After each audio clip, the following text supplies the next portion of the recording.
Hello everyone, कैसे हैं आप? आई होप आप अच्छे से होंगे। मेरे बच्चे, हमारे स्कूल में 9th क्लास के फाइनल एग्ज़ाम स्टार्ट हो चुके हैं। तो उसमें हमारा जो फर्स्ट एग्ज़ाम था वो मैथ्स का था। तो आज की इस वीडियो में मैथ्स का जो क्वेश्चन पेपर था हमारा फाइनल, उसकी मैं आंसर की आपके साथ शेयर कर रहा हूँ।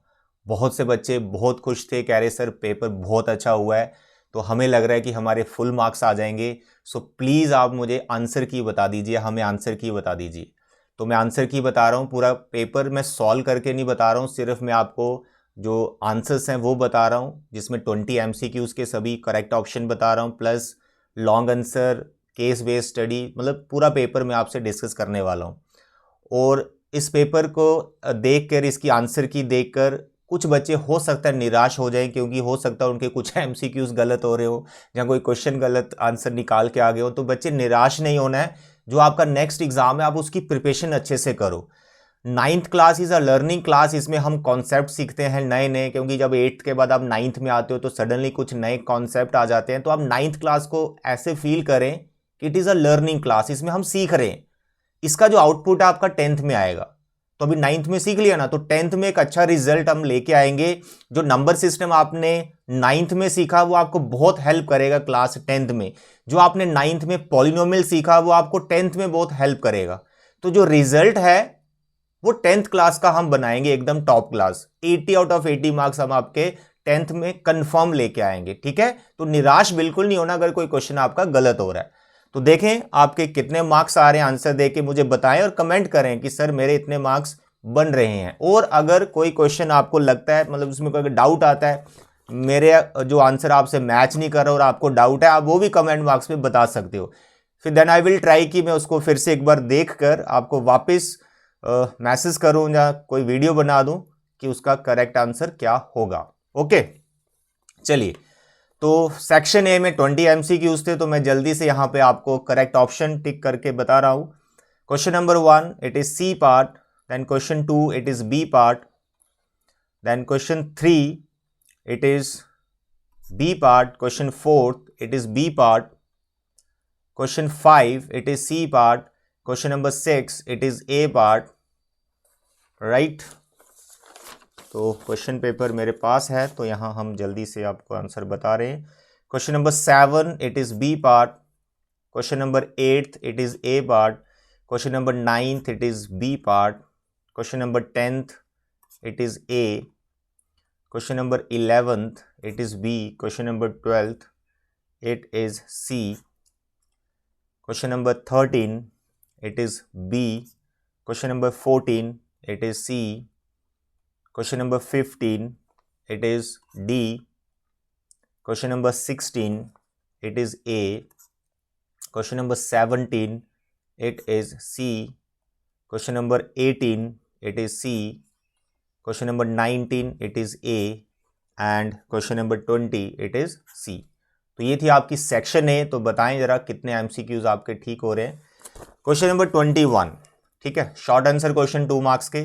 तो इसका जो सिंप्लीफाइड फॉर्म था वो था 5/3 रेज टू पावर 1/4। इसके साथ जो ऑप्शन आ रखा था इसको आपने रैशनलाइजिंग वगैरह करके, ये डिनोमिनेटर लिखा है, ठीक है, रैशनलाइजिंग वगैरह करके जो सिंप्लीफाइड फॉर्म आएगी that is 4√3 - 7। And then question number 22, here the K का जो वैल्यू निकलेगा that is 0। And question number 23 जो आपको एंगल्स फाइंड करने थे that is 50 degree, 50 degree and 80 degree.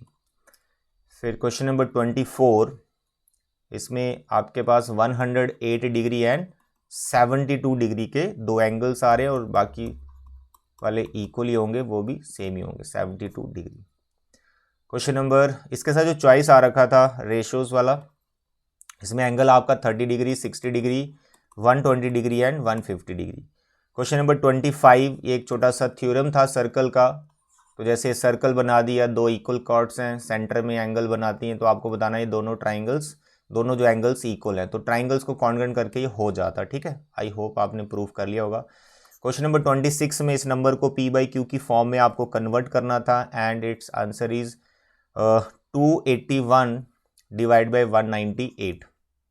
Question number 27 में इसका जो आपको वैल्यू फाइंड करना था, इसका आंसर आ रहा है 25 एंड 27 में ही इसके साथ जो चॉइस आ रखी है और वाला पार्ट, इसमें इसका जो आंसर था reminder that is 26।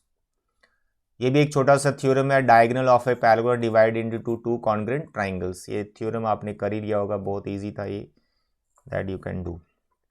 Question number 29 में स्लांट हाइट आपको फाइंड करना है, that is 25 metre. Question number 30 में आपको cost of the tiles find करना था, रेट आपको दे रखा था। तो पहले आपका एरिया आना था 119.73, फिर रूट 14 का जो वैल्यू था वो यहाँ पर आपको पुट करके इसको मल्टीप्लाई करना था and you will get it's answer 448। ठीक है, तो इतना आपका कॉस्टिंग आ रहा था।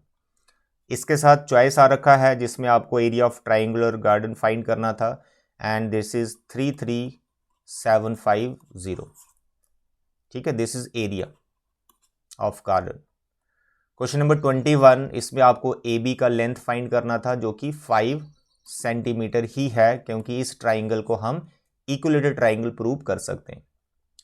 नाउ द सेक्शन डी, इसमें आपको पी स्क्वायर क्यू स्क्वायर का वैल्यू फाइंड करना था, सिंप्लीफाई करना था मतलब रैशनलाइजिंग वगैरह लास्ट में करके after simplification you will get the value 98। And इसके साथ ये क्वेश्चन था नंबर लाइन पे रूट 10 को रिप्रेजेंट करना था, दैट यू कैन डू। इसका तो आंसर क्या ही लिखेंगे, डायग्राम आपने इसका बना लिया होगा। 33, इसमें आपको डिवाइड करना था, तो डिवाइड करके आपको पूछा गया find what should be added to P of X so that it completely divide by P of X. तो पहले अगर आप डिवाइड करते तो इसका क्वोशंट जो आता ना, क्वोशंट, ठीक है, क्वोशंट जो आता वो आपके पास आता x cube plus x square plus x minus 3, ये आपका क्वोशंट आता, और इसका जो रिमाइंडर था वो 4 था। तो what should be added, what should be added में आपने -4 ऐड करना था। ठीक है, देन क्वेश्चन नंबर 34 में जो आपको एंगल्स फाइंड करने थे दैट इज 140 डिग्री और 40 डिग्री, ये दो एंगल्स हैं, बाकी वर्टिकली अपोजिट वाले इक्वल होते हैं तो वो भी सेम ही होते हैं। नाउ द 35, आई होप ये क्वेश्चन सभी बच्चों ने कर लिया होगा। आपको इसमें हिस्टोग्राम और फ्रीक्वेंसी पॉलीगन बनाना था। फ्रीक्वेंसी पॉलीगन में आपको पता है मिड पॉइंट्स निकालने पड़ते हैं, जिन्हें आप क्लास मार्क्स भी बोलते हैं। इन दोनों का sum divide by 2, lower limit plus upper limit का सम डिवाइड बाय 2, सब आपको यहाँ पर एक्सआई ढूंढने के बाद वो मिड पॉइंट्स बन जाते हैं, उससे आपका फ्रीक्वेंसी पॉलीगन बन जाता। तो आई होप ये क्वेश्चन भी सभी बच्चों ने कर ही लिया होगा। अब इसमें आपने हिस्टोग्राम पे पॉलीगन बना दिया, या हिस्टोग्राम पॉलीगन सेपरेट सेपरेट बनाया तो नो इशू, आपको मार्क्स मिल जाएंगे। ठीक है, then section E, case study based question, काफ़ी सिंपल थे ये, उतने कोई डिफिकल्ट नहीं थे। तो यहाँ पे फर्स्ट पार्ट का क्वेश्चन था what are the coordinates of school. तो स्कूल के जो कोऑर्डिनेट्स थे दैट इज 2,3, उसके बाद जो पुलिस स्टेशन के कोऑर्डिनेट्स थे that is 2,-1 and the distance between school and police station is 4 unit and coordinates of जो लाइब्रेरी थे that is 6,2। Then 37 again case study diagram दिया था, कुछ एंगल्स आपको फाइंड करने थे। तो इसमें एंगल ACD, तो ये 30 डिग्री ही आएगा आपके पास ACD। देन सेकंड पार्ट में आपको बोला गया कि ये एंगल्स का सम जो 180 है कौन से एंगल हैं, that you can write consecutive interior angles, या फिर इसमें आप लिख सकते थे angles on the same side of transversal. इसमें अल्टरनेटिव एंगल्स वर्ड आपको नहीं यूज करना है। ठीक है, थर्ड पार्ट में आपको डिस्टेंस फाइंड करना था and that distance is 2 kilometre. इसके साथ जो चॉइस आ रखा है इसमें जो एंगल फाइंड करना था that is 30 degree. And the last question, इसमें ट्राइंगल का कुछ डायमेंशंस आपको गिवन है, जैसे पेरीमीटर आइसोसेलेस है उसकी इक्वल साइड बेस दिया हुआ है। तो what is the length of equal sides, तो इक्वल साइड्स का जो लेंथ था वो 8 सेंटीमीटर था, यानी दोनों 8 सेंटीमीटर की। फिर आपके पास यहाँ पे रेशो आ गया, पेरीमीटर आ गया, तो इसका आपको एरिया फाइंड करना था। तो एरिया जो निकल के आ रहा है that is 1500√3 metre square. And third part, what is the area of the triangle. तो गिवन इन्फॉर्मेशन में जो ट्राइंगल का एरिया आना था वो 4√15 आना था। ठीक है, और लास्ट में सेमी पेरीमीटर पूछा था एंड इट इज़ 10 सेंटीमीटर, क्योंकि इसका पेरीमीटर 20 दिया था तो सेमी पेरीमीटर इसका 10 आना था। ओके डियर, तो ये थी बच्चे आंसर की सॉल्यूशंस।